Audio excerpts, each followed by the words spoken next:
ये क्या किया गुजरात की जनता ने? अरे भाई, इतनी भारी बहुमत से बीजेपी को जीत दिला दी और कांग्रेस का इतना बुरा हाल।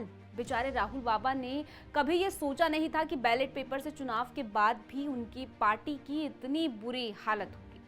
मतलब अब उनका वो फेमस बहाना कि कैसे चलेगा कि वो कहते थे कि ईवीएम में गड़बड़ी है, बैलेट पेपर से चुनाव करवाओ, बैलेट पेपर से चुनाव होंगे तो बीजेपी की पूरी तरह से हार होगी।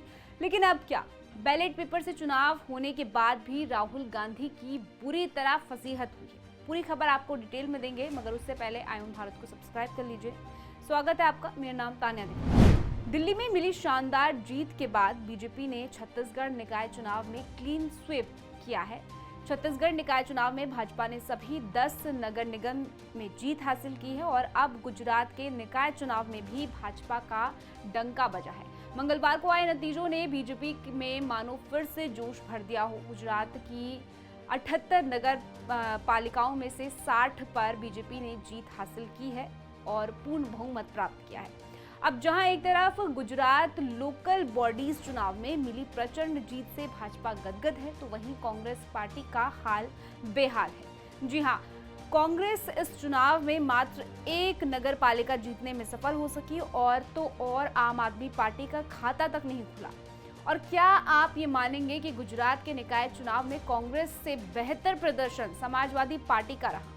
समाजवादी पार्टी ने यहाँ 2 नगर पालिकाओं पर कब्जा किया। इसके अलावा 3 नगर पालिकाओं में टाई की स्थिति रही। एक में निर्दलीय ने बाजी मारी तो एक नगर पालिका में किसी को बहुमत नहीं मिला। इसके अलावा गुजरात की 3 तालुका पंचायत में हुए चुनाव में तीनों में भाजपा को जीत मिली।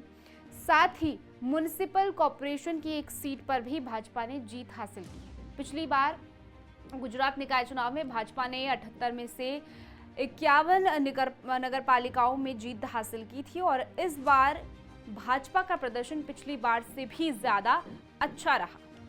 अब जैसे भाजपा के लिए ये जीत कोई नई बात नहीं है, ठीक उसी तरह कांग्रेस राहुल गांधी को उनकी पार्टी के लिए भी ये हार कोई पहली या फिर नई बात नहीं है।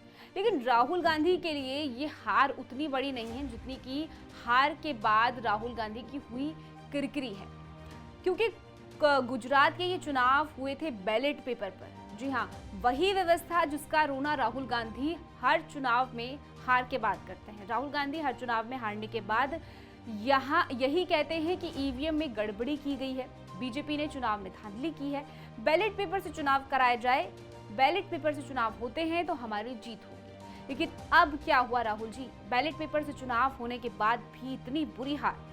लगता है कि जैसे इसके बाद अब राहुल गांधी खुद अपनी पार्टी को मुंह दिखाने लायक नहीं बचेंगे। सहयोगी दलों ने तो पहले ही इनसे मुंह फेर लिया था, लेकिन अब लगता है कि अपनी पार्टी के लोगों को भी मुंह दिखाने लायक राहुल गांधी बचे नहीं। खैर, ये तो उनके कार्यकर्ता ही जाने। लेकिन एक बात और इस चुनाव में हुई है, वो ये कि पूरा का पूरा विपक्ष इस चुनाव में बुरी तरह से हारा है। वो विपक्ष जिसने लोकसभा के चुनाव में ईवीएम से चुनाव को इतना बड़ा मुद्दा बनाया था, पूरा हार का ठीकरा ईवीएम पर फोड़ा था, जो लगातार बैलेट पेपर से चुनाव कराने की मांग करता था, इस चुनाव में उन पार्टियों का खाता तक नहीं खुला। एक होती है हार और एक होती है कांग्रेस पार्टी जैसी हार। वो हाल हुआ है पूरी विपक्ष को इस चुनाव में। बाकी आप इस स्टोरी को लेकर क्या सोचते हैं, आपकी क्या राय है, कमेंट सेक्शन में जरूर बताइएगा। देश और दुनिया की ऐसी खबरों के लिए आप देखते रहिए आयुन भारत।